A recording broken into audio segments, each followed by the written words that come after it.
previous live session became stuck for some reason, and it was an introductory session, and I think we lost that part. So this is Demid from Russia, and he was telling about his vision uh, got from Kali, and hence he joined this path of spirituality.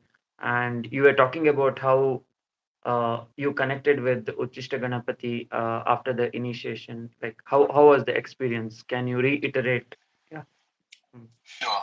So I'm only like 2 weeks into the Nirvikalpa membership, and it worked from the very first attempt, from the very first mala. So after 2 weeks of chanting, I can say that my food habits increased. I need less sleep. I can control my emotions better, and basically, I feel stronger.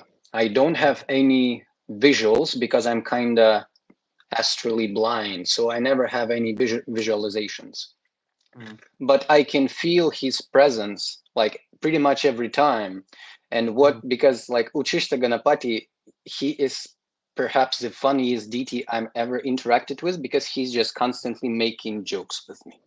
So it Mm. is not about like higher purpose. No, he's just constantly making me laugh. And it feels kind of amazing, you know? He's Mm. so light. Mm. Oh, then what was the thing about food habits? Like how it was before and how it changed?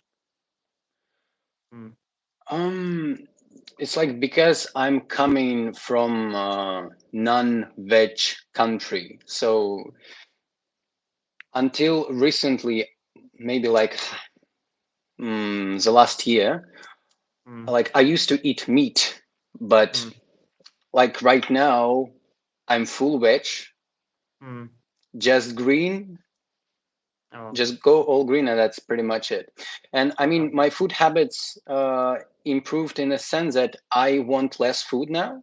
Just Mm. 1 or 2 times a day is enough for me, Mm. and I can just get full with one plate and I feel lighter, and this improves my meditation and other practices that I do. Oh, okay. So, was there any change in the Kundalini? Like, was there any jiggling feeling in the Muladhara chakra? So, I tried doing two malas instead of one just 2 days ago because I was Mm. interested how it will go. And I Mm. experienced some excessive body heat. Mm. But after chanting two malas, I could feel Kundalini kind of rising. And it was very gentle. It wasn't painful. It was very soft. Mm. So maybe for So, the first time in my life, I could feel it. Yeah. so, how was Uchishta Ganam? I mean, I told in one of the videos, right? Like, we have to knock the door and we have to open the door, and he'll be spending his time in his house with his babe on his lotus. So, did you enter the house? Mm.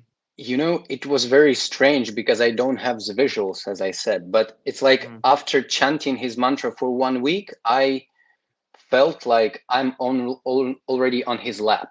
I'm just sitting here chanting his Mm. mantra, and he's just looking at me and smiling. Ah, okay.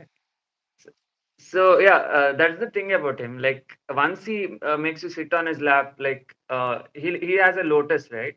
So it's his lotus is like a spaceship, and he will take you to different worlds, and so yeah, that's fun. And so you're not initiated yet with Tripura Bhairavi, right?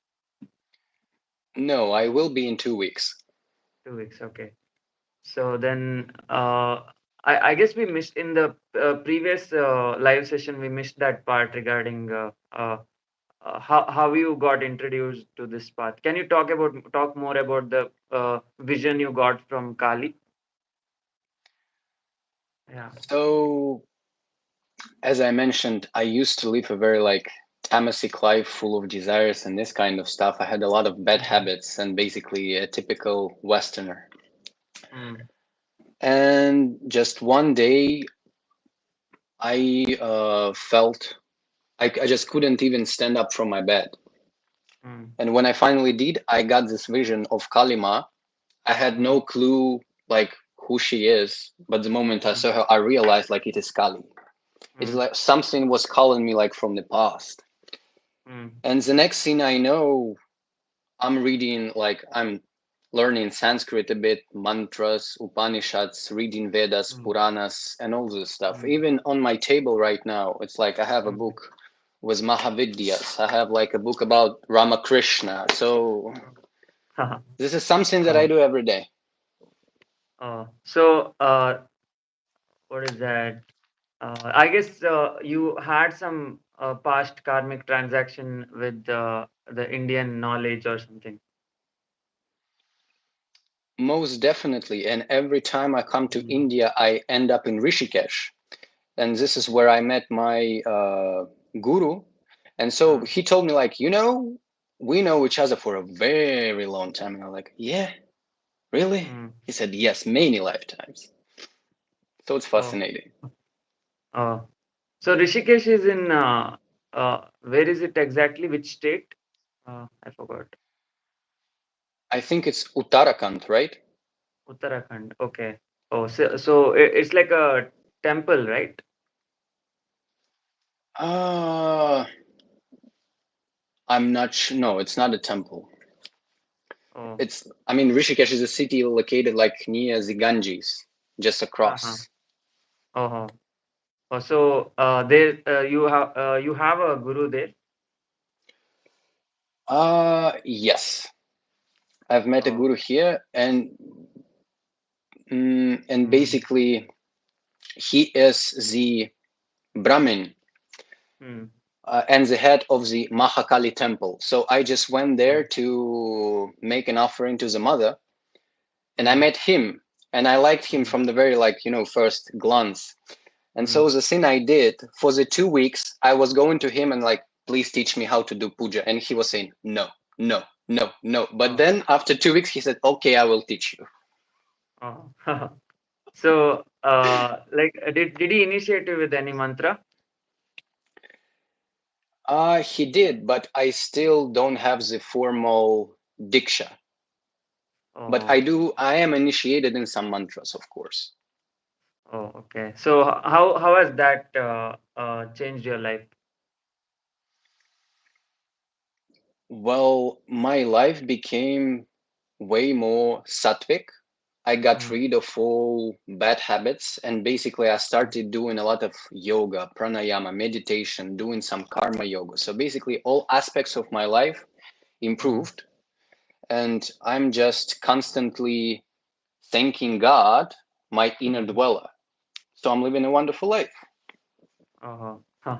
So out of the lot, right? Out of all the Dasha Mahavidyas, which you felt is your most favorite one? Out of all 10 Mahavidyas, Yeah. I think I will name two. It's Mahakali and Maatangi. Yeah, like what is the connection with Matangi? I see that you love her a lot. Mm, Ah, it's very hard to explain, but recently I've been really drawn to Sri Vidya, especially to the Sri Yantra, because mm, I'm looking at this geometry, and to me, this is like the most fascinating figure there is, because it's mm, like the Mahayantra. mm, And Maatangi being the advisor, the minister of Sri Lalita Tripura Sundari, mm, she is the bestower of all siddhis and knowledge. So basically, if you want to get siddhi of any mantra, you need her blessings. mm, Otherwise, you cannot really succeed on this path. And mm, the thing I like about her, because she's Chandalini, so she's like from very low caste, right? mm, And that means she's basically free from all bondage, from all, I don't know, shame, mm. guilt, everything. So she can teach you how to set yourself free. Yeah, yeah, yeah. That's a cool description. Like I know some different names of Matangi. One is Uchishta Chandalini. She's also called as Sumuki Devi. Sumuki Devi is the most beautiful one, and Trailokya Vashamkari. She is also called as Trailokya Vashamkari. Uh, like Mm, she uh, hypnotizes people with her beauty, like Vashamkari. Like she controls everyone with her beauty, yeah. like that. and other name is she's also called as Maha Pisachini. Like in the lower worlds, she's like the head of all the Pisachinis. uh, like the lower planets, right? Like Atal, Vital, Sutal, Yeah. She's like the head of all the other lower planets. Like when she goes beyond the astral, right? She becomes Saraswati. Same Matangi, who was Matangi in lower planet, she becomes Saraswati in the transcendental form. And the other thing about her is,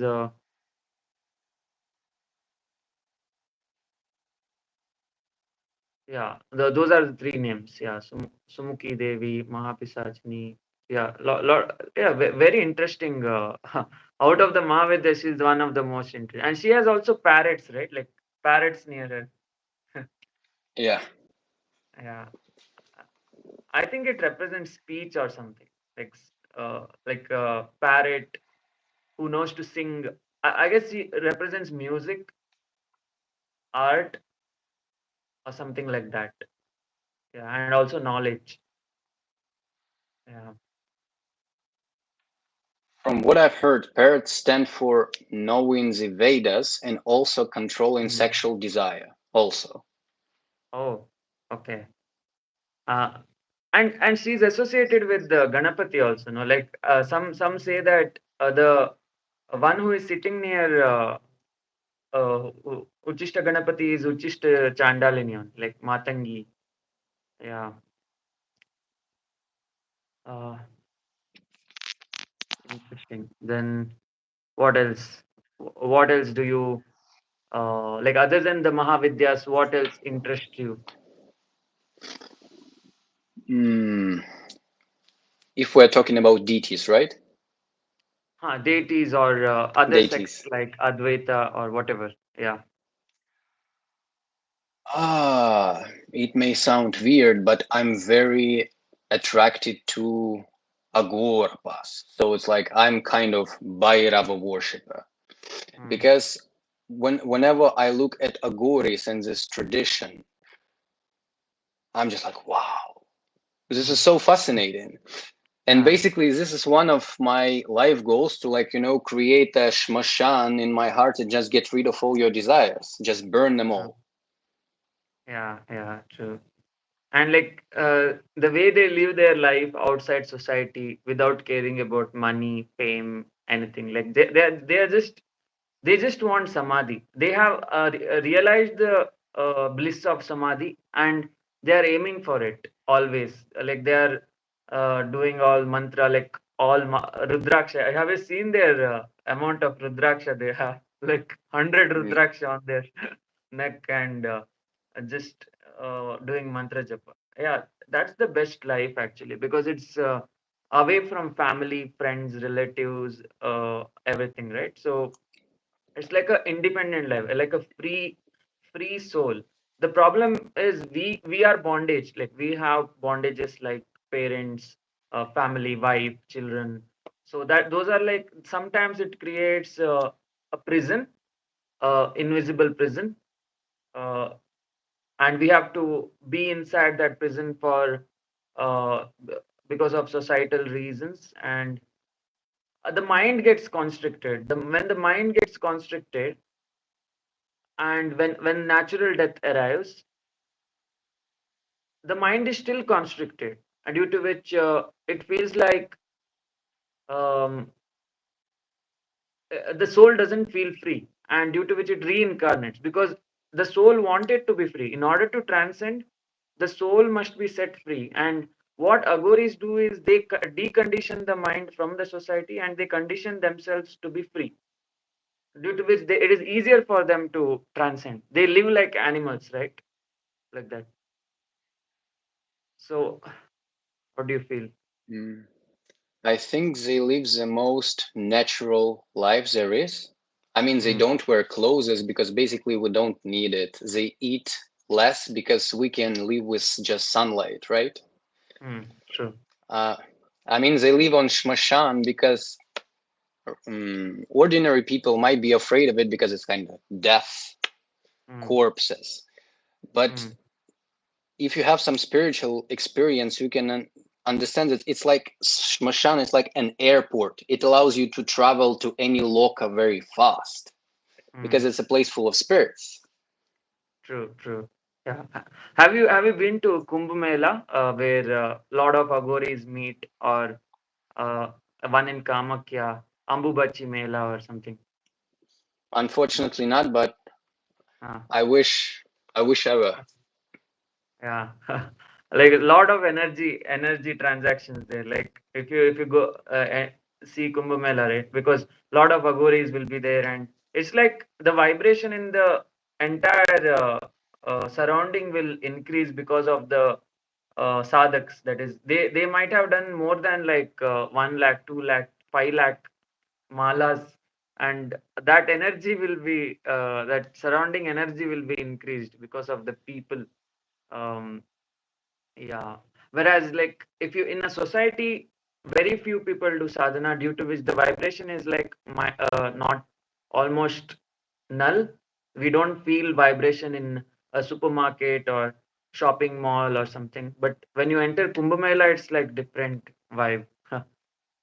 Yeah. Uh, then what else have you experienced in Rishikesh?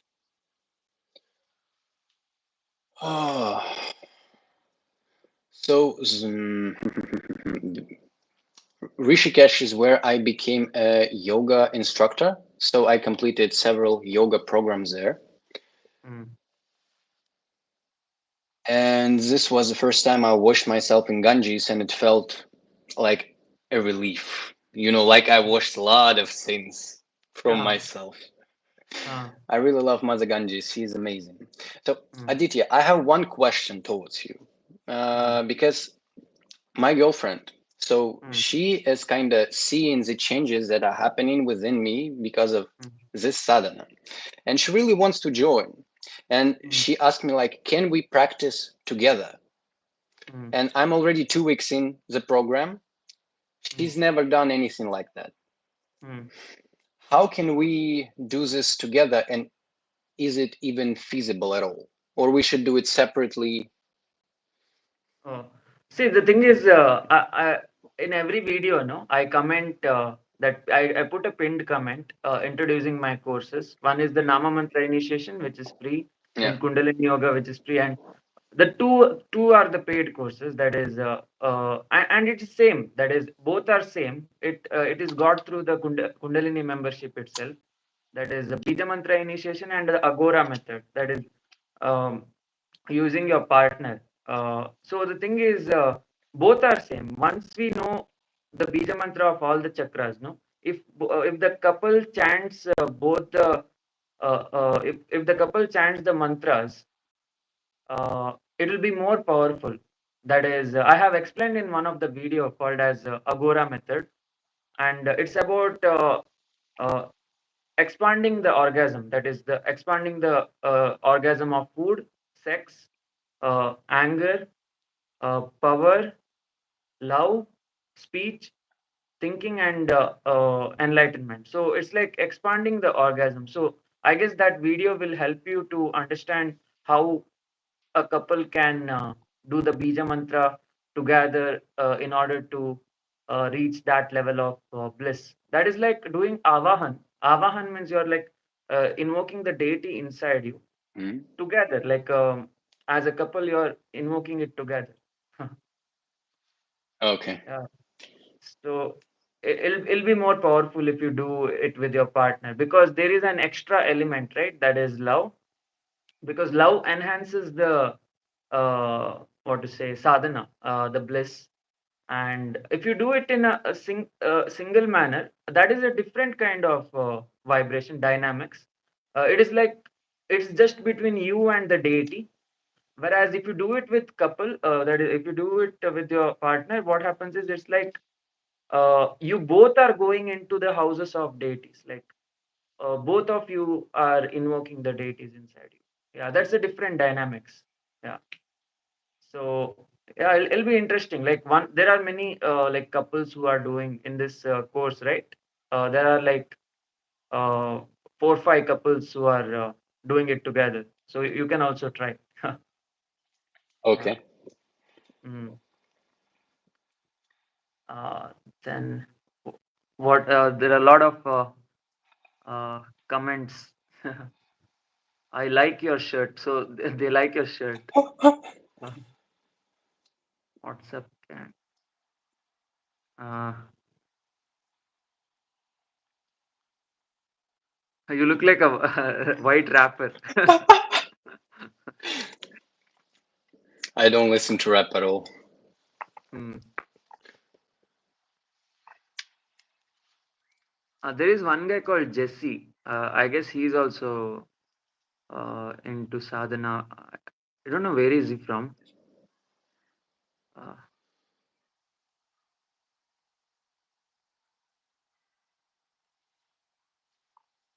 One guy is like, will it work for long distance relationship? No, it doesn't work for long distance. Then, yeah, there are no questions, only comments. Hmm. So, your wife has not been to Rishikesh with you? Ah, no, and honestly, she hasn't done any sadhana in her life, but it's Mm, like she just has this inner feeling, very strong one, just that she has to start mantra sadhana to get rid mm, of her problems because she has been mm, watching me doing this for a very long time, and I completely mm. transformed myself. Oh, okay. So, what did she see in you that transformed? Mm, I just honestly chanting mantras helped me, if not open, but at least get closer to opening my heart chakra. Mm, And I'm just giving her all the love that I have.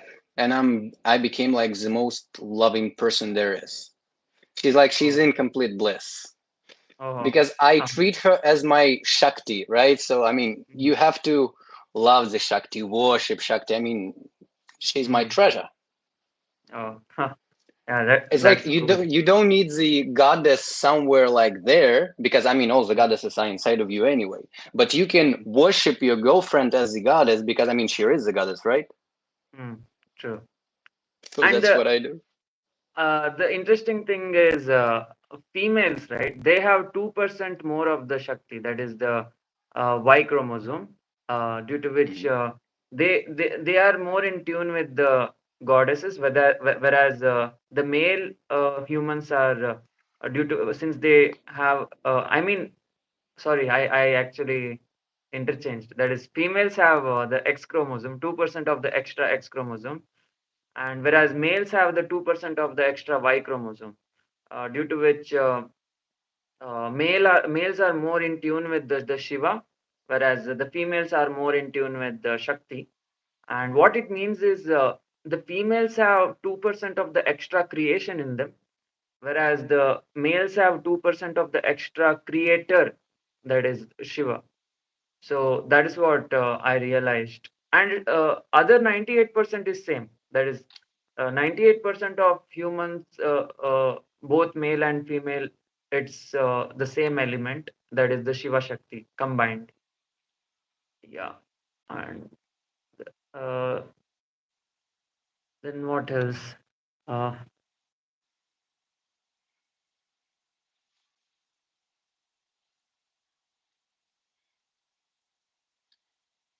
they're telling that room is dark. It seems.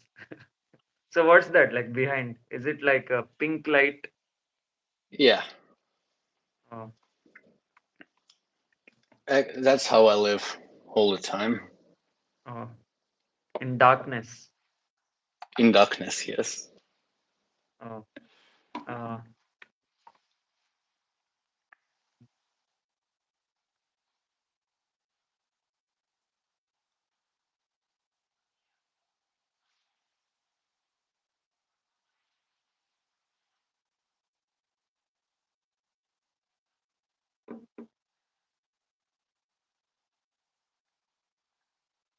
Will it make the couple's bond stronger? Yes, it will make the couple's bond stronger because the deities are involved.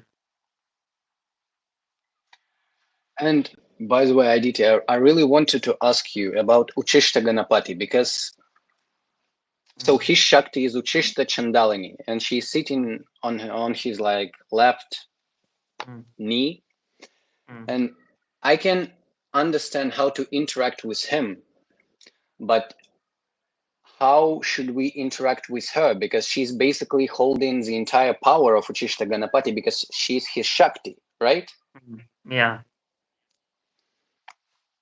Uh, no, the thing is, there it's not entirely Shiva nor entirely Shakti. See, as I told, since humans 98% are both have Shiva and Shakti inside them. Only 2% differs. Similarly, even in the case of Ganapati and Uchishta Chandalini, it's the same. That is, both have Shiva and Shakti inside them because all the 18 deities, no, they are like the kids of Shiva and Shakti. They are not the pure Shakti, they are not the pure Shiva. It's more like Shiva Tattva, Shakti Tattva. Tattva means essence. So Ganapati can live without Uchishta Chandalini also. It's not like Ganapati is dependent upon uh, Uchishta Chandalini. So what you have to do is you have to interact with them both. Like they have the secret to ecstasy. Ecstasy is that unmatam. Unmatam means ecstatic. So you have to ask Uchishta Ganapati and that Uchishta Chandalini, like what is the secret of this ecstasy, and they will give you that secret. And once that secret is known, the Kundalini will start awakening. Yeah. Mm-hmm.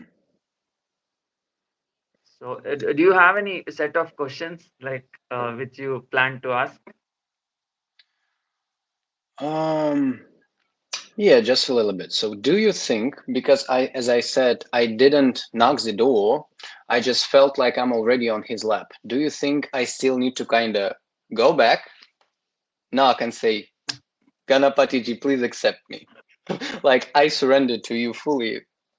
Uh, no, the thing about knocking the door, no, it is to like intensify the visualization because until that point, it's like all ambiguous, right? It's like all shady and inside the brain is full of impurities and all. So the knocking the door is like you're leaving everything behind, that all the impurities like worries about family, finance, all that things related to earth. You're leaving those worries and knocking the door. So you're on the steps, right? The steps of the door. You're leaving everything. You're removing your clothes, all your respect, all self-respect, ego, pride, everything you're removing on the steps, and you're knocking the door completely naked. So once you're completely naked, he will open the door because he doesn't accept souls with a lot of baggages. Like Mm. he tells us to remove all the baggages on the steps only, so that once we enter the door, we will be completely perceptive for his knowledge. Yeah, and that's why knocking the door. But you can do your own thing because it's about connecting with the deity. Yeah.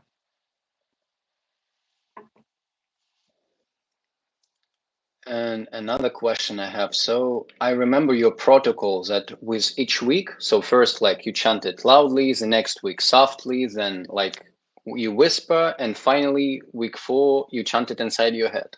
But Mm. if one is already has the fitness with chanting mantras inside his head, can he do that from day one? Because it's like way more intense.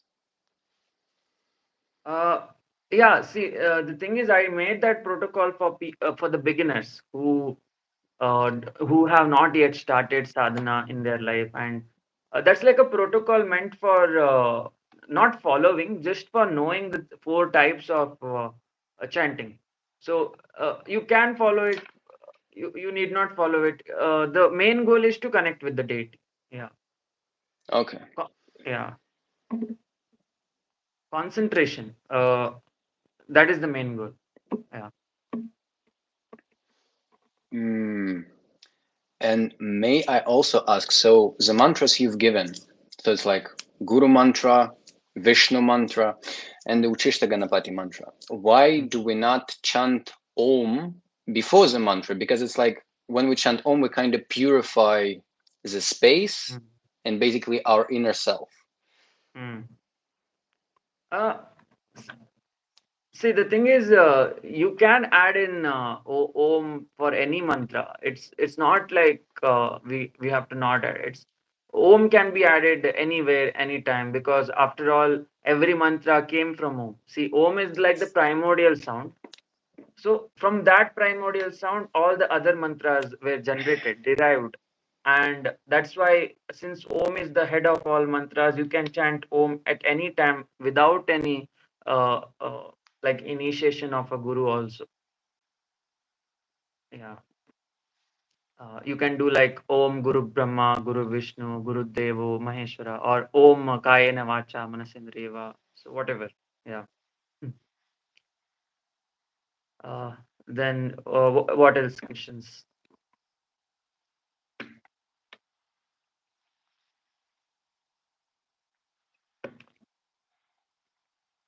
Mm.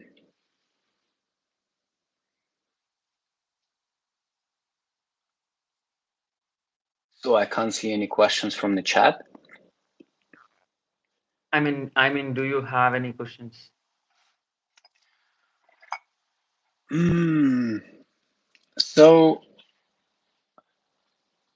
I can, as I already said, I can feel a very strong shift in my consciousness in terms of like all the basic stuff, like Muladhara stuff, right? So it's like Mm, food, sleep, this, mm, and it's been only 2 weeks. So what should I expect coming months with Tripura Bhairavi because she's Shakti, right? mm, mm. So as I understand right now with Shiva Tattva, Shiva principle, I'm kind of balancing all my desires. And so what will be happening next month when I will start Uh, Bija mantras? So when you start with the Bija mantra of Tripura Bhairavi, no, what will happen is you will get a feeling of gratitude because mothers give the feeling of gratitude. That is, Tripura Bhairavi is basically Mother Earth herself, and she represents Mother Earth in the soil form. Uh, and as you see, everything generated from soil, that is earth. And like for example, the plants, birds, animals, insects, uh, non-living things, humans, mammals, everyone. So we generate it from Mother Earth. So she is the source. Tripura Bhairavi is the source of all creation, and due to which, uh, when you meet her, right, you will feel a sense of gratitude because she gave us this physical body. Even though our consciousness belongs to the unmanifest Sadashiva, it doesn't matter because this body is hers. That is, we came into the Leela, we came into the cosmic drama of Shiva, the Shiva's memory. But inside the drama, the body was provided by Tripura Bhairavi. The costume that we have, that is the physical body, is provided by Tripura Bhairavi, and due to which we have to be very thankful because we just have this body few years. That is not like 1,000 years, just like maybe 100 years. So uh, since we are taking that body on a contract basis, that is 100 years or something, we have to be thankful for the costume that we are taking from her and we are giving it back. That is, she's waiting for that costume to get back. So after when we die, right, she will eat that costume, she will eat us. So how to, the easiest way to connect with the Tripura Bhairavi is to give your body. It's like, take all of my body, it's yours. It was never Mm. mine, it will never be mine because it is always yours. I just borrowed it. So you're giving it to her and thanking her for it, and she will eat that whole body, and she'll tell you're liberated. So she will give that green sign that you can go. beyond the Muladhara Chakra. Then after that, you are meeting Batuk Bhairav, Kamakala Kali. So that's the way you are meeting Tripura Bhairavi. And she's the thing is all deities, right? You have they are in the Digambara Swarupa. Digambara Swarupa is like the naked form. So it is like how we come to the world. No, we come to this world when we are babies. We are naked. We die also naked. That is when we die we go in our naked form. When we come to the world we come in the naked form. So what that means is uh, the true nature of our body, mind and soul is it's completely naked, but the societal rules and all makes it restricted, and due to which you have to know that the deities are not restricted by the societal rules. They are beyond the rules of the mother earth, and that's why you have it is better to imagine them in their digambara swarupa, that is the naked form. Hmm. Yeah.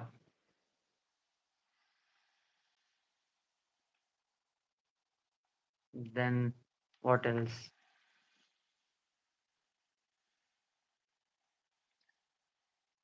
I'm just reading through the chat. Mm.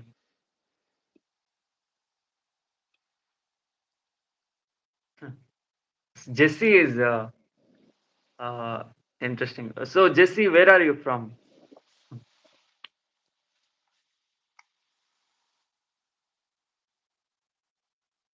Wearing a hat.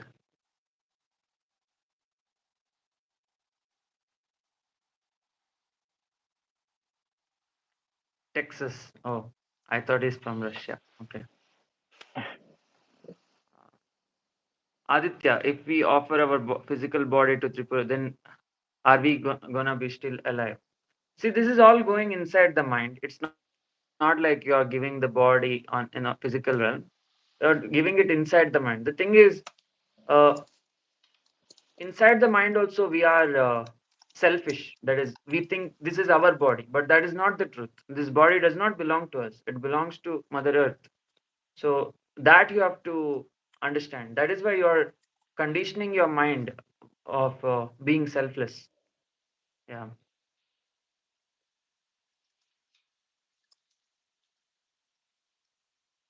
Um.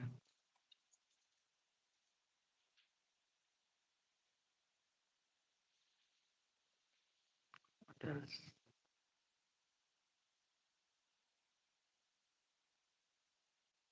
Why is UG red? Is yeah, that is a good question. Raktatanam. So what I feel is he doesn't have the covering. That is, see, our even if our body, right, this skin color, but if we remove the skin completely, it's red in color. So our body is really red, but since it's covered by the skin, it looks like skin color. So what Uchishta Ganapati represents is he represents the naked form of the physical existence.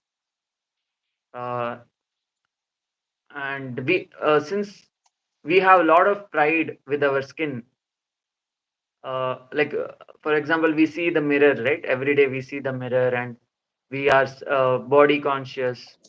Are we beautiful? Are we handsome? But Uchishta Ganapati is not like that. He removes the entire skin. He's like, I don't want the skin. I am naked and I'm happy. Like Deadpool, like he removes all the skin and that during that uh, operation. So similarly, that's what I think. That is the answer differs from person to person. That if you ask Uchishta Ganapati why is the skin red in color, he will give you a different answer. For me, it was personal and it felt like he's like the naked form of the physical existence. Yeah. And what else?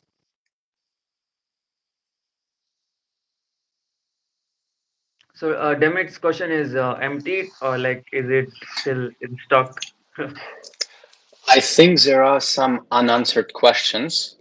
Mm, And by the way, I would like to add just one thing to the red color, because mm. red represents rajas, right? Ah, Activity. And so rajas is needed to overcome tamas. So Uchishta Ganapati makes you kind of start moving. oh, okay. Yeah, I didn't see it in that manner. Yeah. Yeah, that's the interesting part. He gives different answers to different people, and it will not be the same. Uh, Anna Khan, Aditya, I don't know how Bhairavi is looking. How we gonna imagine the Devi? This like you can search in the Google like how Tripura Bhairavi looks, and you can imagine her feeding you, removing your body, etc. Aditya, I had experience thought. Let's talk about this part. Uh, yeah, you have to ask the guru who initiated you, Kishore. Like I don't know what he initiated you into. Yeah. So what else questions you have, Demit? I think there's one more good question from L. Fortney. If you scroll up a little bit, like how Hmm. do we reconcile our spiritual life? Uh, spiritual Can you see it? relationship. Yeah, yeah. L. Fortney. How can we genuinely integrate who we desire to be into reality of who we are?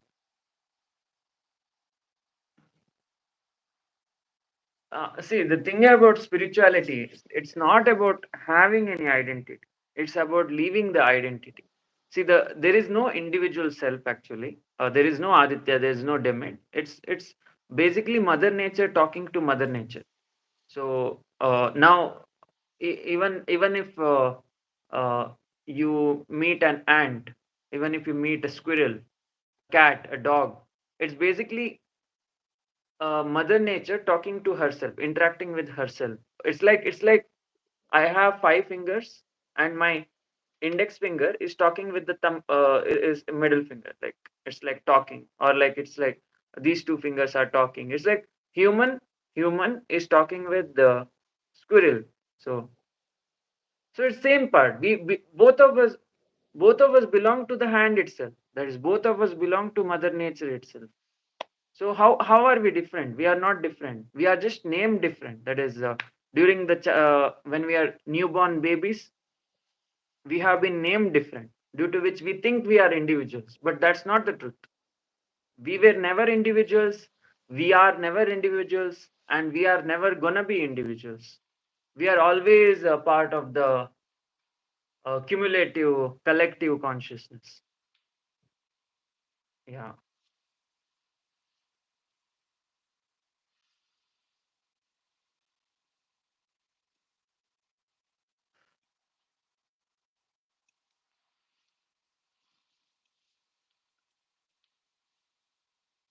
Um,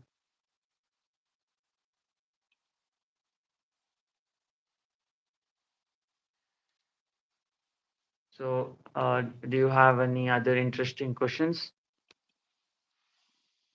Hmm. Let me think for a moment. Mm. Maybe we will have some questions from the chat. Mm. And maybe, yes, I do have a questions because I know for a fact from the chat that there are people like me who have hard time with visualization. It's Mm. just, blank, black, and that's it. So you Mm. have to really like stress a lot to imagine something and hold on to it, Mm. especially for those, for example, who suffer with ADHD Mm. and people like who have very short attention span. So, Mm. how do you think this entire 18 months process will help you unlock this ability? Or you should just simply start training it every day like any other skill? Or it's Mm. like the moment you get to Agya chakra, it is like sorted once your eye opens. Huh. The thing about imagination, people, what to say, underestimate imagination. They underestimate the mind. But what is interesting to know about the mind is the reality which we are seeing right now, right? Like you seeing me on YouTube live. This also answers Gogo Jamun's question. He's also underestimating the power of imaginations. So the whole reality which we are seeing right now is a part of our imagination. So the mind created it. So the mind generated the five sensory organs, and the five sensory organs are receiving the frequencies of the physical realm, and it is feeding into the mind. So mind cannot be underestimated because it has created a reality. And the thing about people is, people think that the physical reality is true, but that is not the truth. Physical reality was all inside your mind, and you're just watching your own mind. And when you close your eyes, you're trying to create your own reality. So that is also as powerful as the reality which you're seeing when you open the eyes. So it's like I don't know, but when someone asks me, right, like I mean, the there are many people in the comments are telling that everything is illusion, like whatever you're seeing, it's just delusional, it's just a part of your imagination. But the biggest thing they are neglecting is that the physical reality that they're seeing is also a part of their imagination. So that's the part they're missing out. And I think if they consider that fact, then when you close the eyes, automatically a beautiful reality can be created by your own self. So just tell yourself that you are the creator who created the external world. And when you tell yourself that, your mind will start creating a different reality where you'll be able to connect with the astral and causal entities. Yeah. Mm, yes, because no matter what I'm saying, we're all limitless.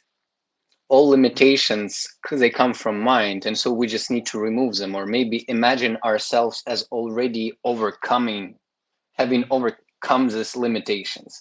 Because maybe I should just need to imagine myself having a wonderful visualization and just kind of feel it and just Mm. be in that feeling for a while, and it will just be and happen. Yeah, very true. You just empower your mind. The thing is, you have considered yourself as your mind as weak, but your mind is so strong that it can create universes. For example, it's evident. It has already created one beautiful universe outside. So even in the dreams, that is when you sleep, it tries to create another universe. So what is mind? Mind is basically a program used to create. It's like an intelligence which creates universes. So just tell that mind to create another universe where you're meeting the developers, that is Ganapati, Bhairavi, Mahavidya. So you're getting to meet the building blocks of the universe. So once you get to meet them, right, then it's like it's like a play. It's like the whole reality will become a play for you because you can change it however you want it to. Yeah. Well, thanks to you and your content, I'm constantly reminding myself that I'm vibrationless. That I mean, no matter what's happening, it's just a play. And Hmm. I mean, Shiva and the self is already realized, and nothing has to be done. It's already perfect. Yeah. It is either to be a very good dreamer or to not dream at all. So you Mm. can be either Shiva or you can be Vishnu. Vishnu is a dreamer. So in order to become a Vishnu, you have to like uh, practice lot of sadhana so that your mind will be capable of creating universes. Whereas If you want to become Shiva, then when you reach the Sahasrara Chakra, you're just telling the causal being to stop dreaming. So the causal being is you. There's no difference between any species. The causal being, the astral beings, the human beings, all are same. Just it differs in the evolution scale, but at the end of the day, everyone are same. So what you're doing in the 18th month is, if you want to become Shiva, you're telling the causal being to stop dreaming. When you meet Vishnu in the Sahasrara, you're telling to stop dreaming, and the dream stops. The entire dream stops, including the physical astral cause. You're going to that Samadhi state. But if you want to become a better dreamer, then you have to take the blessing of the causal being, and you can create your own universe where you know the building blocks. There is the Ganapati, Bhairavi, all the 18 deities. They are like the building blocks of creating universe, and you can create your own universe after that. Yeah. Hmm.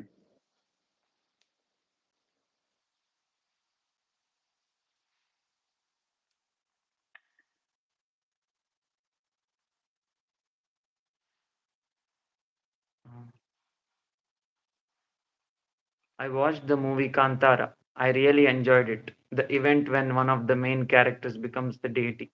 Does that stuff actually happen? First of all, the movie Kantara is about not deity, it's about Daiva. Those are like Gana of the deities. They are not really deities.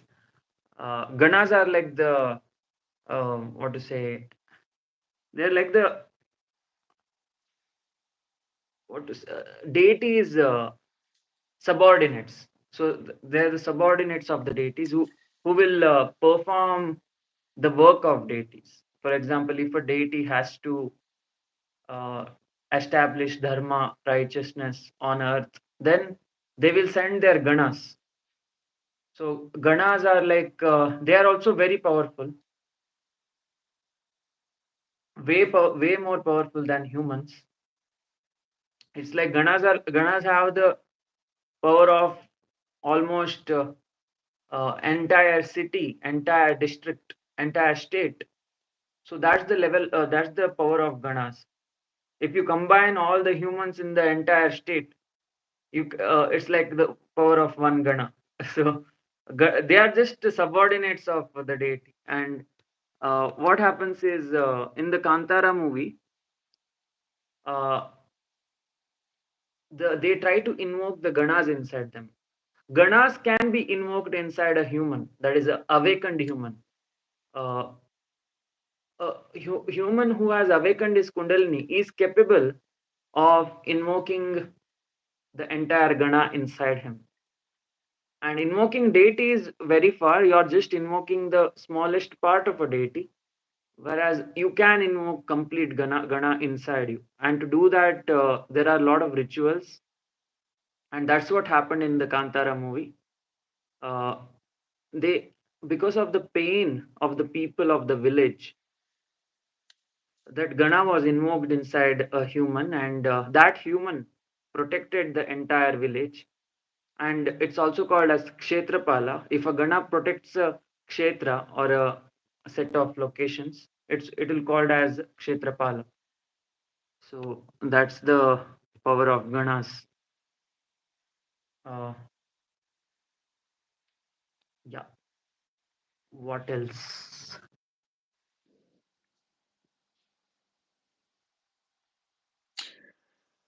Does human body can retain DT? That's from chat. Yeah. The more you do sadhana, the more capable you become.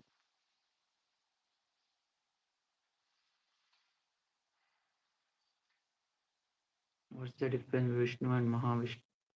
Both of them. It's uh, see, what's the difference between Vishnu and Mahavishnu? You are the Vishnu. You are the, we are all the avatars of Vishnu himself, the causal being who is dreaming. And once we evolve, we become the causal being, that is the Mahavishnu. We are still in the baby Vishnu form. Ganapati live on other planets also. all the deities, right? Like Ganapati, Bhairava, Maheshwara, Krishna, Kali. They have separate planets called as Janaloka. Janaloka is where it's called causal planets, and the gravity is more there. And time dilates. Time is slower there because of time dilation. There is 1 day of the Janaloka is like millions of years in the uh, Earth. So that is how heavy their planet is. Like I told in my previous video, time dilates due to four reasons.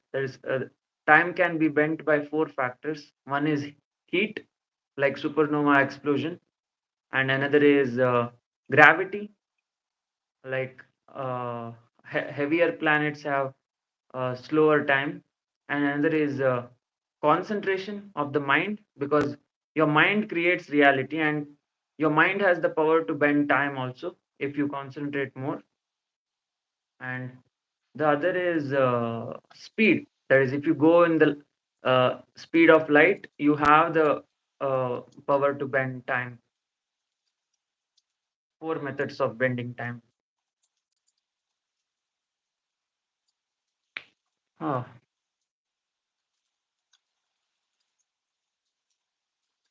Mm.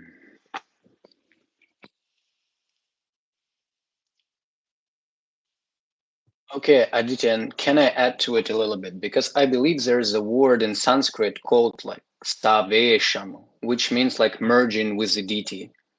mm, And so basically, I believe this is one of the end goals of Tantra when you get to the state of samarasya. So it's like having mm, one taste with your deity, with your Ishta Devata. Basically, when a deity enters your body and you're having a God experience while in the body. So his perception, his like causal, mm, everythingness. And mm, so this is pretty much possible. mm, It just depends of the level of shaktipat and shakti that you have, because holding a deity is a very can be very harsh and hard experience. mm. Yeah, yeah. It's like Naruto trying to invoke the nine-tailed fox, entire nine-tailed fox. Yeah. Uh, I thought time doesn't exist. See, time doesn't exist in the eyes of Shiva. That is the in the eyes of unmanifest, the infinite frequency or the vibrationless. They time does not exist. But in the eyes of humans, three-dimensional beings, four-dimensional beings, five-dimensional beings, time exists.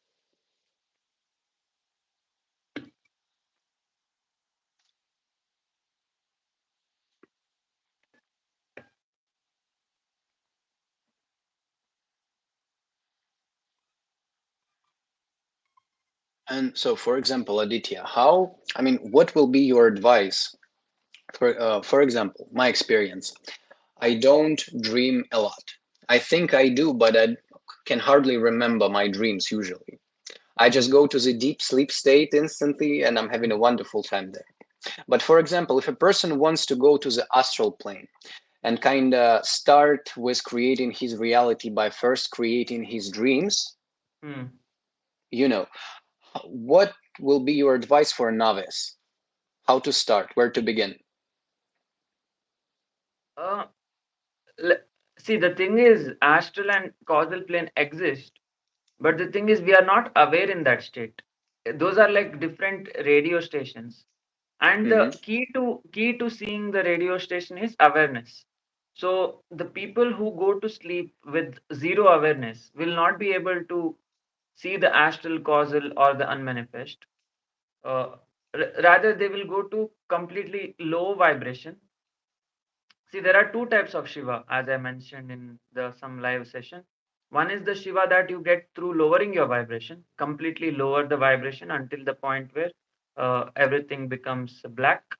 Or there is another type of Shiva, which you get when you higher the vibration, when you increase the vibration to a point where of infinity. There is something called as click out phenomena, where you get uh, Shiva, which looks like null, but it is not truly null. It has infinite frequencies. So that those are the two types of Shiva. One is the low Shiva, that is through Muladhara Chakra, and another is the high Shiva through Sahasrara Chakra. So if you go to the astral and causal through the highest form of Shiva, that is infinite frequency, then you will be able to see completely. You will be able to see the astral, causal, and all the unmanifested worlds also.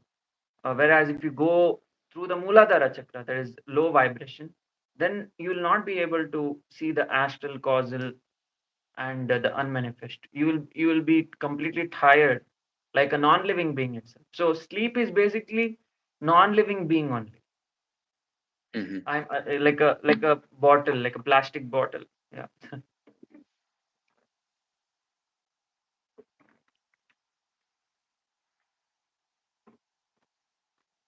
Aditya, can you tell Kali to come inside your body and talk with us? Uh, See, the realization that you have to know is once you invoke the deities, it is the deities acting through you.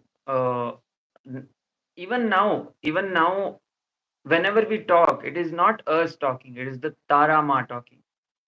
So there is no Aditya. That's what I want to convey. Like there was no Aditya, there will be no Aditya, and in the future also there's not going to be any Aditya, because Aditya is just a name given to the body for convenience purposes, because otherwise you will not be able to call me. I will just be a human. That's why my mother parents named me, and it was the deities talking since the beginning of time. Yeah, it's always Tara Ma talking. Like in Vishuddha Chakra we have Tara, Matangi, and Akshobha Bhairav. So it is always those three talking through me, through Demid, through you, through everyone, the whole planet Earth, all the living beings. The desire to communicate is being supplied, facilitated by the three deities.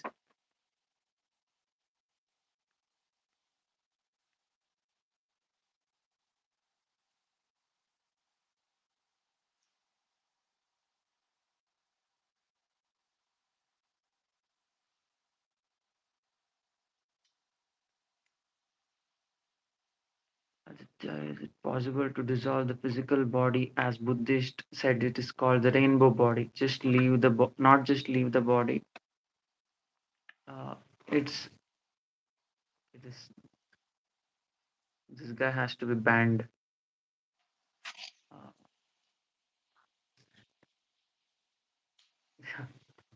uh, Aditya, is it possible to dissolve the physical body, as a Buddhist said? It's called the rainbow body. It's not just leave the body. It's possible to dissolve it. Um, See, the thing is, how to dissolve your physical body. It's how to dissolve astral, how to dissolve causes. It's just convincing your mind that you were never the body, because your mind is everywhere actually.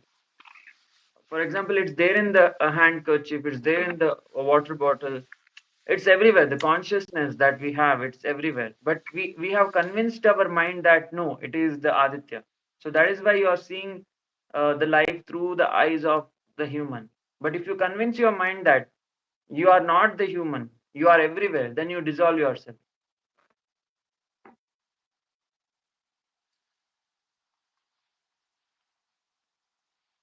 Then what does showing your character mean? So see, for example, Aditya has a purpose to share the knowledge, so you have to do the duty of the character. Whichever your character you're inside, you have to do uh, your duty, and after you do your duty, you can be anywhere you want. You can be Aditya, you can be a pillow, you can be a tree, you can be anyone. Just fulfill your duty in every character that exists.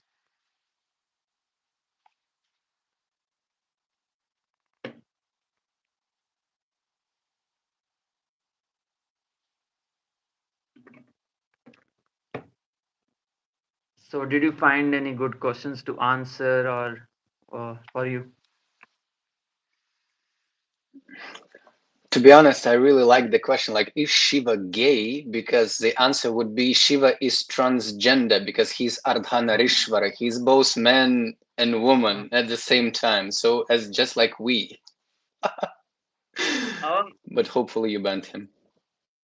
no, the thing about that question, it didn't come from it was with the intention of Yeah. yeah, making fun of it. But yeah, the thing is, Shiva cannot be named because it's the unmanifest, right? So you cannot name Shiva with anything. He has everything inside him, all the vibrations. So all the transgender, bisexual, gay, straight, woman, man, animals, birds, everything is inside Shiva. You can't name him as one. He's nameless. Yeah.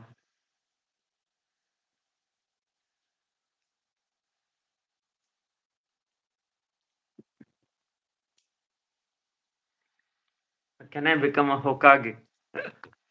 Naruto Hokage.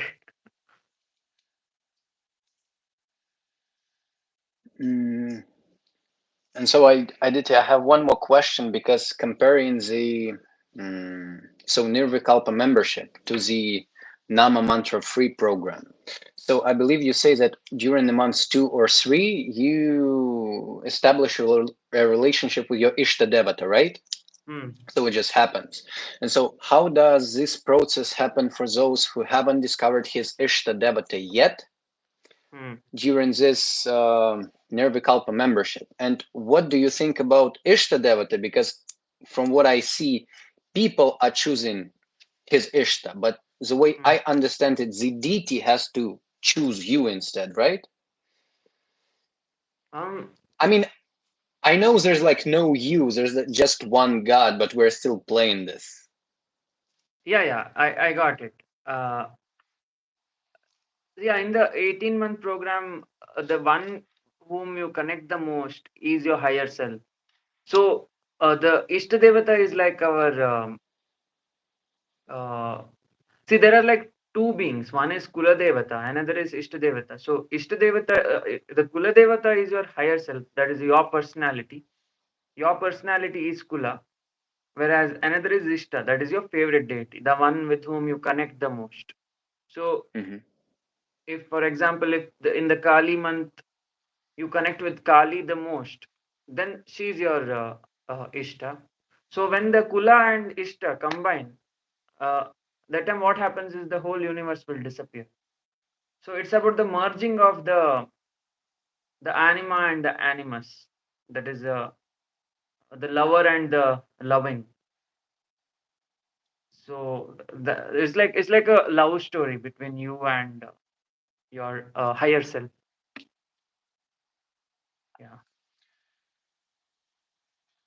Thank you. So, can you explain different types of samadhi which people take? It's from the Uh, chat.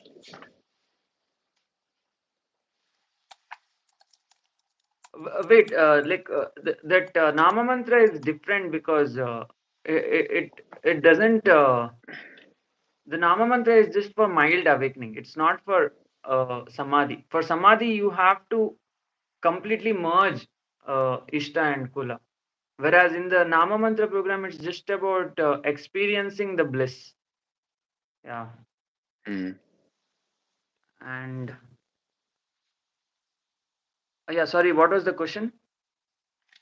Can you explain different types of samadhi which people take? Oh, okay. The ultimate one is Nirvikalpa, where there are no thoughts.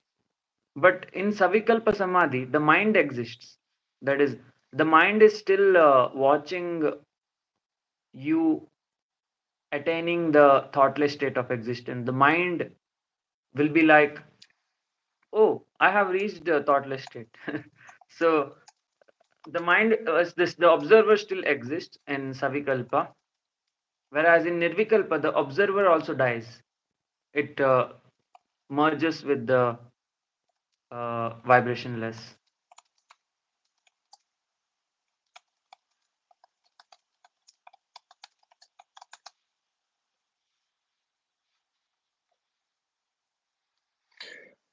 Okay, another question is, what can I do to protect myself from negative energy? First of all, you have to remove the duality that there is something called as negative. Uh, when you remove the duality, everything will become positive. See, the thing is, we have certain restrictions, right, in the society, and that restrictions has been fed into the mind, due to which we think that this activity is a negative or something. So if some thoughts are running inside your mind, you will think you are a bad person. But what you have to do is you have to just close your eyes and tell yourself that whatever rules have been made, it was for the convenience of the human race. It was not for the consciousness. The consciousness was clean. It was always non dual. It never had any rules. It will never have any rules. So, when you convince your mind that there was nothing bad to begin with, there was nothing negative to begin with, then the whole world will change for you. You will realize that all your thoughts are same, both positive, negative are same. They are just constructs. Yeah.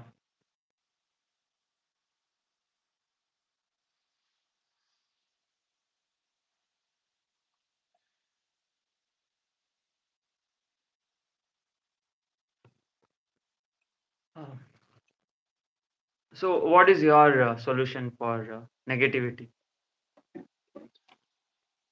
Uh, well, my solution is simple because I was initiated into one very powerful mantra by my guru. So, which Mm, I have to chant like each and every day and just protects you throughout the day and protects your sleep. But I also love your process with Chandatahasini Kali mm, mantra because mm, I tried it many times with clapping and having a very angry and fierce voice, and it just works perfectly because I just get into the void state with like no thoughts, no everything. mm, I just am. I am, mm, mm. and it works Yeah. wonderfully. Oh, nice. Yeah. Yeah, I'll be initiating that, I guess, in like with the Bijaksharas in the Anahata month. The thing is, I didn't tell it with the Bijaksharas. The mantra actually has a couple of Bijaksharas. Mhm. Yeah. I'll be initiating that in the Anahata month. Um, And Aditya, one more mm, question for me. So, how safe it is? Because, for example, a lot of people who are into this program, they are used to doing sadhana, so they were initiated into mantras before, and so should we like keep our old stuff? Can we keep it, or we should just drop it dead, and just stick with Uchishta Ganapati and the process? Because mixing up energies can be very can lead to very unexpected results, especially when we're talking about Kundalini. mm. So, what is your outlook?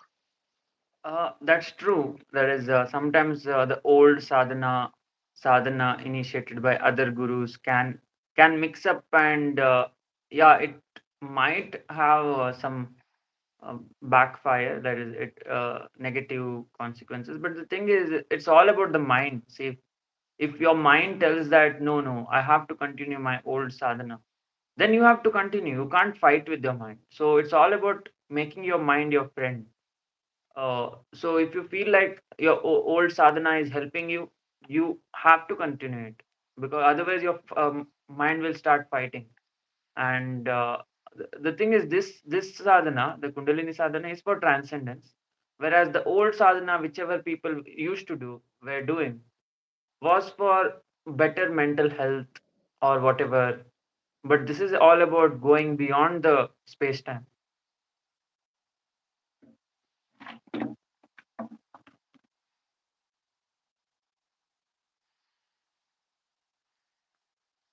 Hmm. Guru Bro Namaha.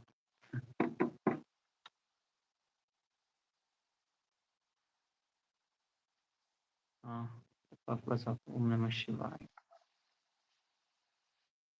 Om Namah Shivaya to calm down the mind. Mahamrityunjaya mantra to get rid of fear of death.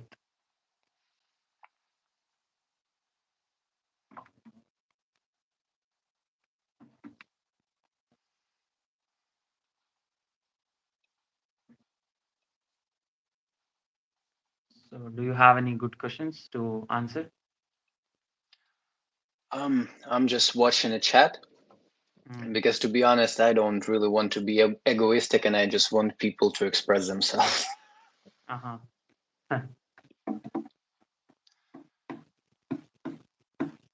So your questions are empty, like whatever you had in your mind. Yes, but maybe I will just ask one more. So, for example, what should you do in case, because I mean, we're all human beings Mm. temporarily. So, what should you do if you like missed a day of sadhana? I don't know what happened. Maybe Mm. you got hijacked by someone, but you missed the day of sadhana. What should you do? Should you start like from day one, or you can just do two malas next day? You can continue the next day with two malas. There's no uh, hard and like, yeah, you have to apologize for the deity for missing that one day, but you can do two malas. Yeah, Hmm. it's like you're bunking class, like when you go to seventh grade, like you have classes and you're bunking the class. It's so see, if you what will happen if you bunk the class? You will not be able to learn. Uh, so whatever has been taught on that day will be missed. So the final goal is to pass the sixth grade, seventh grade, and to evolve. But if you're missing the sadhana, your own evolution will get hampered. It's not about the deity. The deity doesn't care about us because they are already powerful, right? So our goal is to become like them. So in order to become like them, we have to put effort. The deities don't need us. We need the deities. So basically, when I have a nice chat with Uchishta Ganapati, it's not like he doesn't care about us. He's just looking at me, knowing that I am he. So he's basically looking at himself. There's like no Demid. There's just him, this Mm, one. mm, And so he's just telling me like, I'm helping you to overcome all of your like some scars and mm. remember who you truly are. Yeah, yeah. That's true. Like it's like making a friendship with a powerful being. So the question is whether the powerful being needs you. The powerful being doesn't need you. We need that powerful beings for our development, for our evolution. Yeah, that is also true that at the end of the day, everything becomes one. Yeah. Okay. Aditya, and I have one more question because I remember reading through the group today, Mm, and I remember a person saying that he experienced while chanting the mantra, like a lot of mm, negativity arising in his system, and he like couldn't complete the entire mala, so he just dropped it. So, mm. what should you do if you start experiencing this kind of thing? How can you make yourself shanti? Um, First of all, we have to surrender. Like if we don't surrender our duality, the mind will torture us. See, Hmm. the whole thing is the play of mind. The mind can make it torturous, or the mind can make it blissful. But the secret of blissfulness is surrenderance. That is, if you like just fall on the feet of Ganapati and tell, do whatever you want, I don't care, then he will let you evolve by giving you experiences. But if you are attached to the duality created by the mind on planet Earth, then you will feel that whatever he is doing might be negative, whatever he is doing might be positive. What I'm saying is you have to go beyond positive, negative. You have to be friends with him. For example, now if I meet a person and I like him or I like her, so what will happen? I will not care about whether the person is good, bad, according to the society. I will just care about whether I like him, I like her. So what I like matters. Whether the society likes him or her doesn't matter. Hmm. So you have to go by your own standards. There is, you should like Ganapati and not care about what is being shown, what is being experienced. Yeah. Um, Good day, Aditya and Demid. I have a question. How do we know if we are doing too many malas? Should we stop at some point, even if we are enjoying the process? Never. If you are enjoying the process, you have to never stop. Only if uh, you are not enjoying, you have to stop. And by the way, Aditya, regarding this, because some gurus in some sampradayas, for example, when they Mhm. give you out the mantra, it is not just sitting on your asana and doing malas. They advise to just keep going with the mantra no matter what you're doing in the external world, like you're going to sleep, you're having food. So would you advise to an experienced sadhakas to just go on with the mantra all day every day, or you should not do it because, for example, of excessive heat and other stuff? Um, since Uchishta Ganapati mantra doesn't have any Bijakshara, it can be continued without any problem. So the one with Bijaksharas have to be monitored. That is, you have to monitor yourself whether it is causing excess problems or you have to stop judging based on your experience. If it's too intense, you have to stop. If it is manageable, then you can continue. Mhm. Is it easy to energize a non-living thing or a living thing? If living things, why not use your Kundalini energy? Why a non-living idol?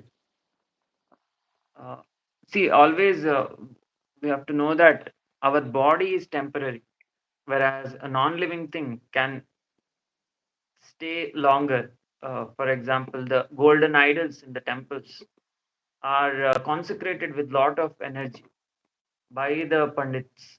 Uh, so what it means is a non-living thing can outlast um, a human body. Human body stays only for maybe 80 to 90 years, whereas a golden idol or a silver idol or whatever idol can stay for more than 1,000 years, 2,000 years, due to which it's ideal that we energize a idol rather than a human body, because human body finally goes to waste.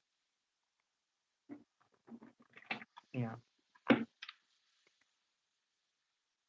You We Knights has a nice question, like, can we randomly use those bijaksharas mantras for knowledge, power, money, etc., for example, while driving?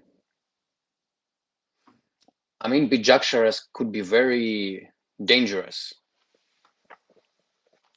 Yeah, in my one opinion. Bijakshara is fine, I guess. The mantra that he gave example, that is Om Shrim Mahakalika Mahalakshmi Namaha. I think that is manageable by any human body. So I think, yeah, you can do that during your free time.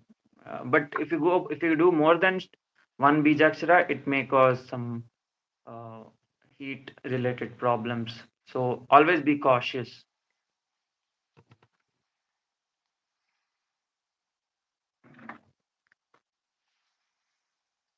And like he asked, like, for example, when we want money, it's like Mm. surrender yourself wanting money, stop wanting money, and you will get the money. In my opinion, it works like this. Just give it out. Oh, Surrender.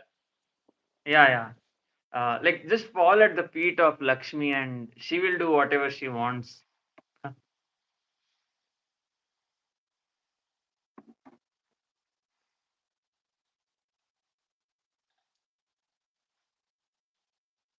Lot of hatred.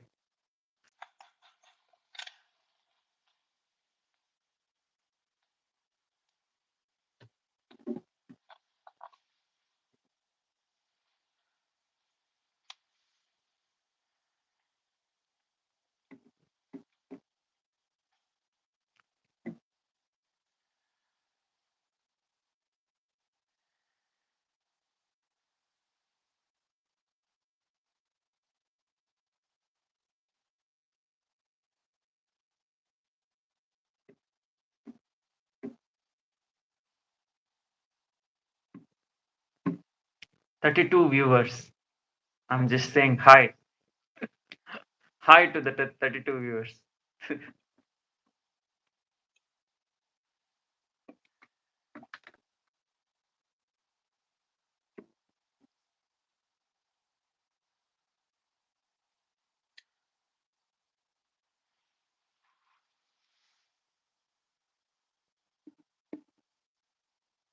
Gnan Kumar.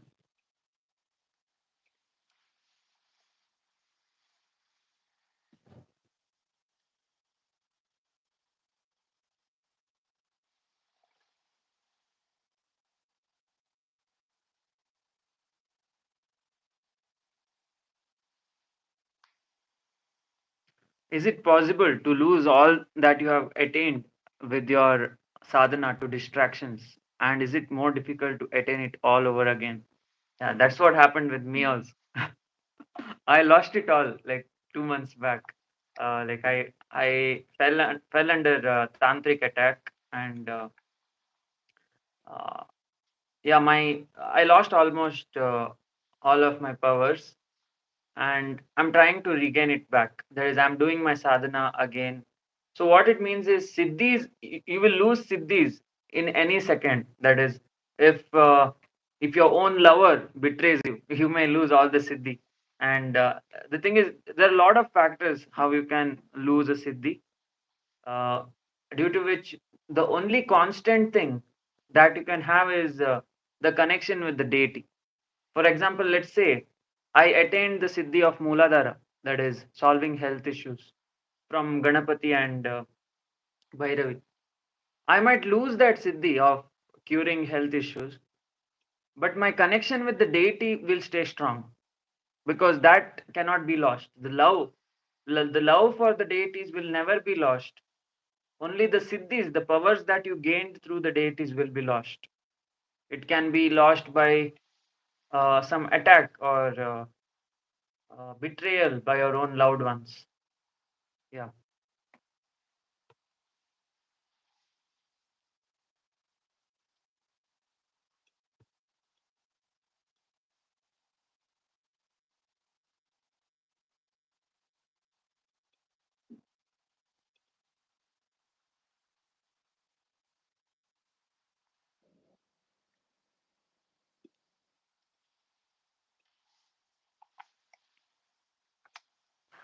My nakshatra is number 10. Does it mean I have a long way to escape the matrix? No. The thing is, if you are doing sadhana, this can be the last incarnation. So it all depends upon how much sadhana you do, how much spiritual knowledge you seek.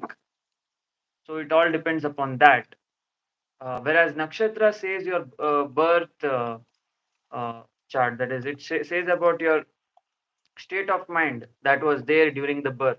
So during the birth, you might not be spiritual, but since because of some intervention, you have become spiritual, and it might also be the last incarnation because you were determined.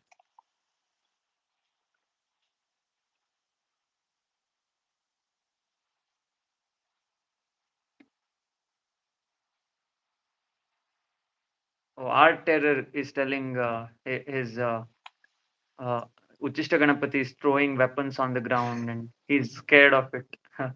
So yeah, the thing is, you should know that he's your friend, and you should not think he's doing it for scaring you or something. It's you have to be okay with whatever he does to you.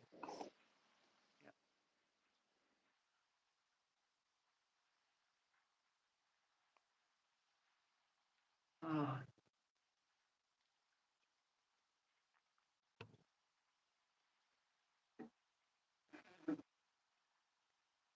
One more good question, like what do you think about the Vamachara path, the left hand path? So we already discussed Agora today before. mm, mm.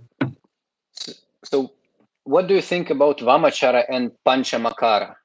So like offering meat, wine, and this stuff. This the part that I have tailored, right? It is partly Vamachara and partly Dakshinachara. That is, the deities like Uchishta Ganapati.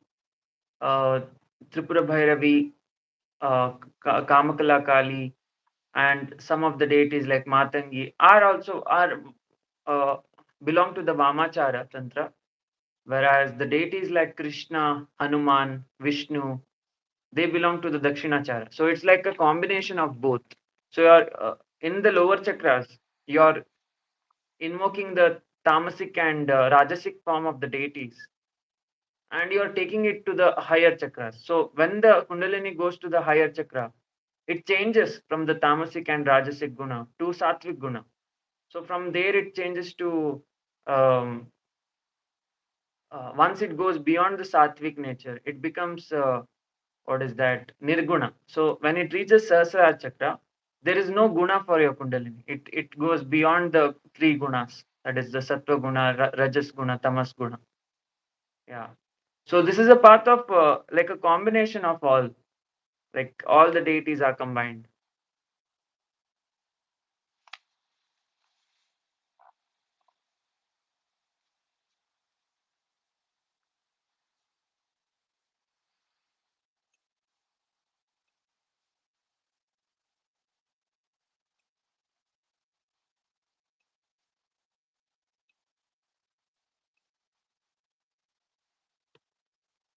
Why is the worship of divine feminine is more ferocious than the worship of divine masculine? Uh, Mm, to be honest, I don't think this is the case because there are very ferocious forms of Shiva. So we have like mm, Narasimha Deva, right? mm. And other masculine deities who are very ferocious. So maybe Yeah. they match each other. True, true. Yeah, that is true. That is both the feminine and the masculine have their own Ugra Swarupa.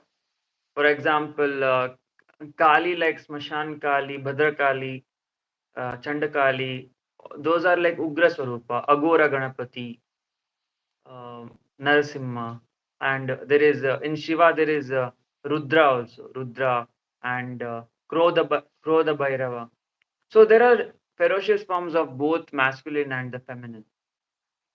Yeah, they take the manifestation to protection. The main intention is to not attack. The main intention is for protection.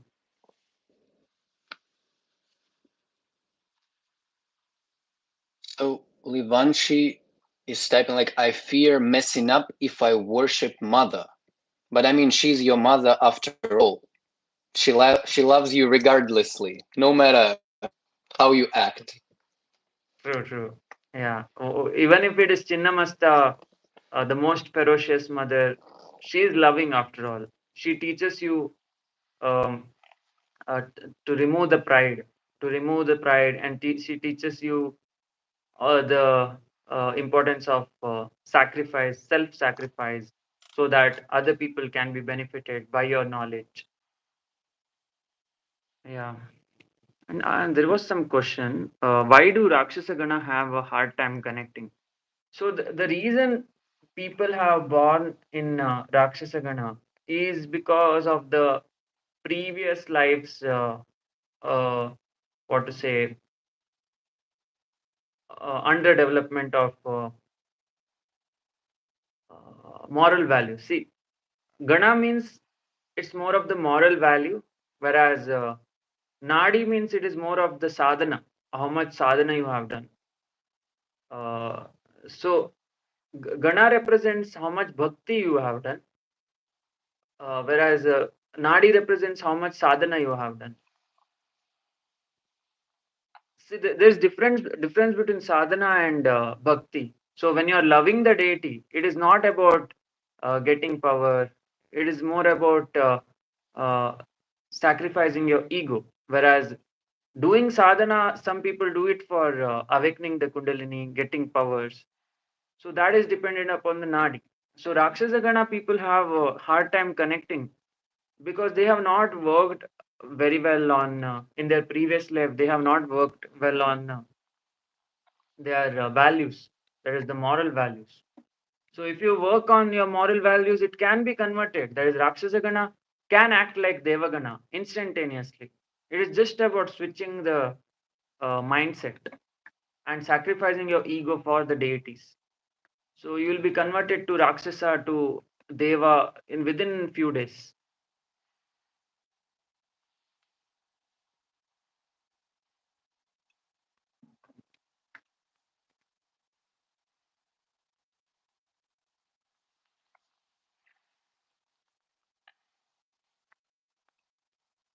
Our siddhis like flying, teleporting stuff can really get unlocked by sadhanas in this yuga. Flying, teleporting, uh, it can be done using your astral body. The physical body has limitation, like how Hanuman did. No, Hanuman unlocked the siddhi for even the physical body. So that is very rare, and it requires lot of sadhana, lot of bhakti for unlocking the powers of the physical body. But your astral body already knows how to fly. It already knows how to teleport, etc.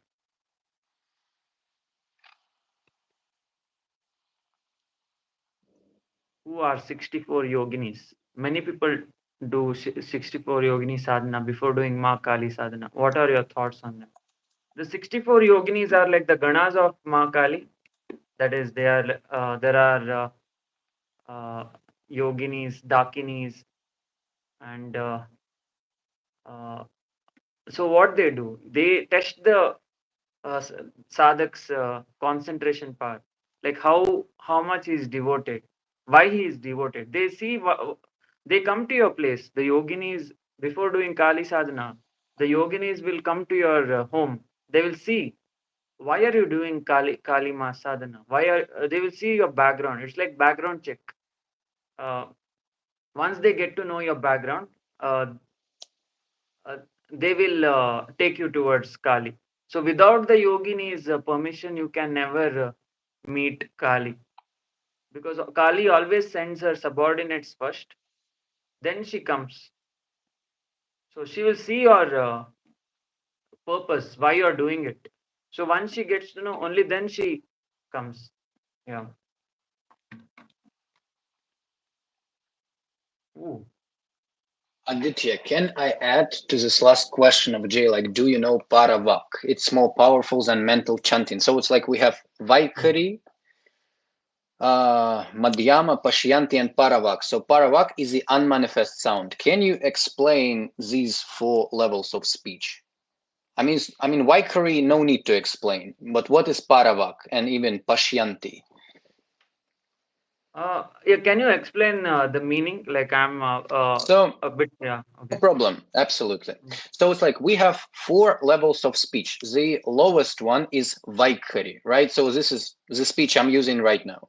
It is mm, considered the lowest and the not it's considered impure because you can lie, right? mm, mm, So the next level is Madhyama.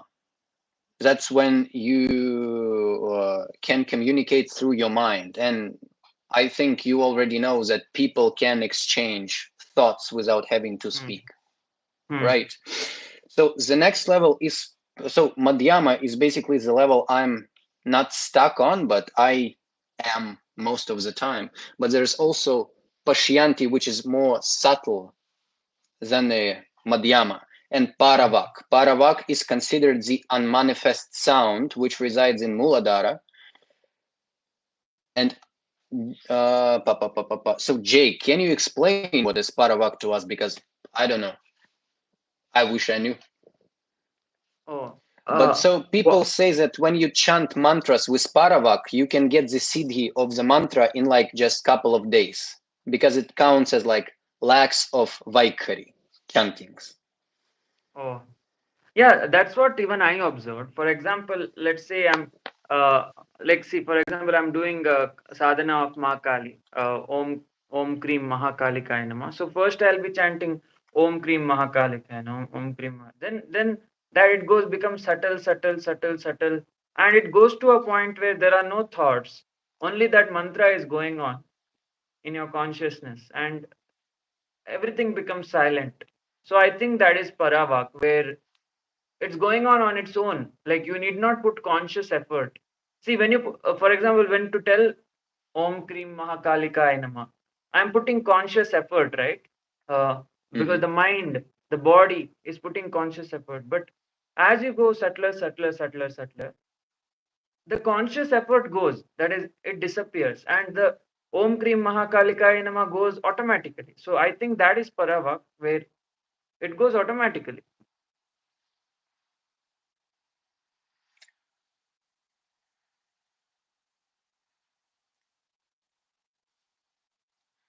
So I think we need to ask this question to our deities, right? I will ask Uchishta Ganapati, like, what is Paravak? Please explain.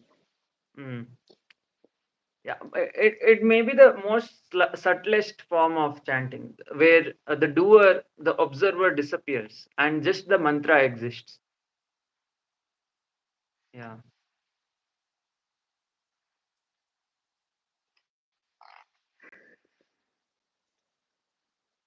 How to offer my ego to the deity. It's from the chat. just chop off your astral head. Like I have explained it in the Agora method. You can watch the Agora playlist in order to know that.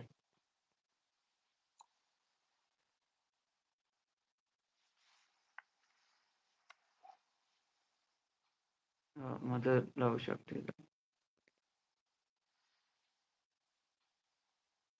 Yeah, that's true. External world is full of Maya.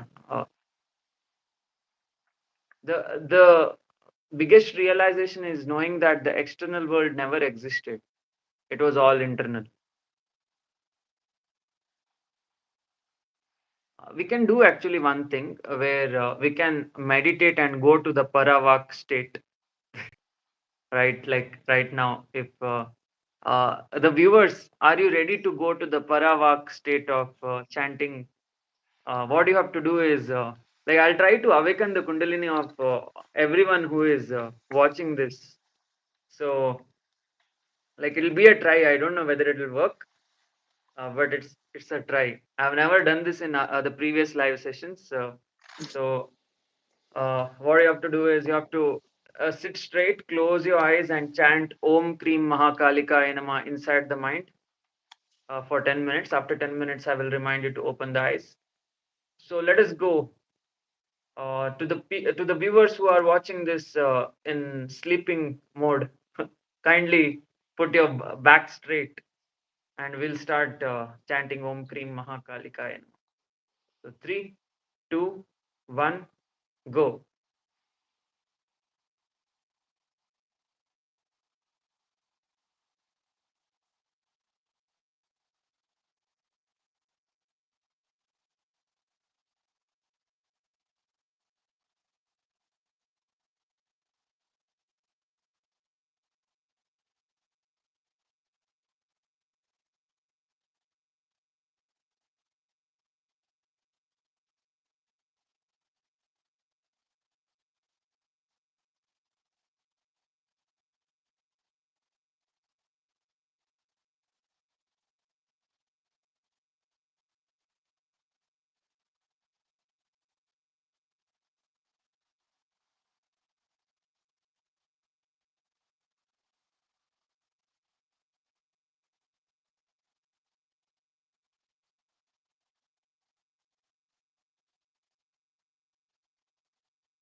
Yeah, now everyone can open their eyes.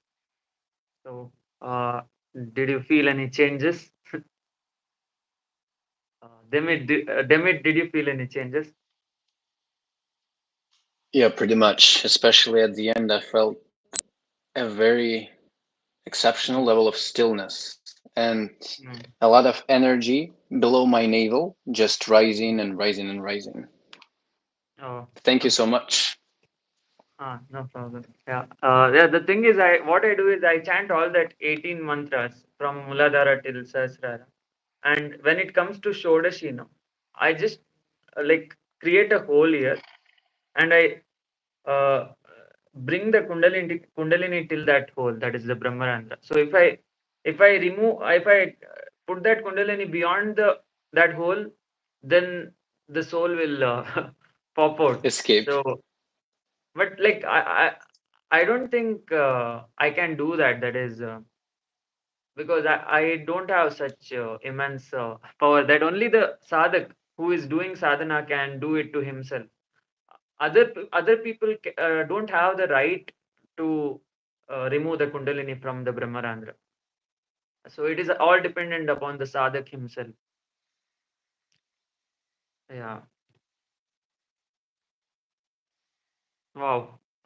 Some people felt the uh, sujata and zero. Yeah. Great.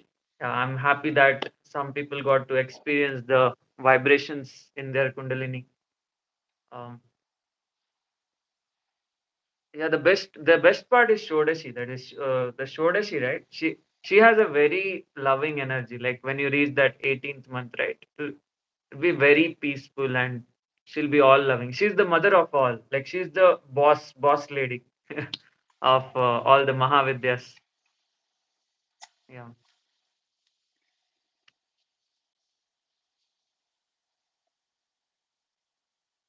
Then yeah, I think it's almost 2 hours, right? Yeah. Yeah, I think we can. And so, do you have any questions remaining, Demit? No, I'm good. Thank you. You've answered all of them. Oh, okay. So, do you have anything to say to the audience? Uh, I don't know. Just I'm very grateful that you're here with us. I mean, it Mm, was an amazing meditation, and we all were a part of it. So this collective yeah, energy I really enjoyed. So thank you, yeah, everyone. yeah, yeah. That's like interesting that we all together we did, and I think it never happened, no? Like in this history of the entire YouTube. Uh, oh wait, what happened? Yeah, sorry. The history of the entire YouTube, I don't think it has ever happened. That is, everyone were doing meditation separately. This was the first time we did together, I guess. Yeah. So yeah, so it done, right? So you don't have anything else to say? No, Okay. thank you, Aditya. Okay then. So thanks everyone for joining this live session, and thanks Demit for joining and sharing your insights about your spiritual journey and Rishikesh and etc. So yeah, we'll meet tomorrow in live with another student, and it'll be interesting. So stay tuned. Thanks for watching. We'll meet in the next video. Jai Mahakal. Jai Yeah. Mahakal.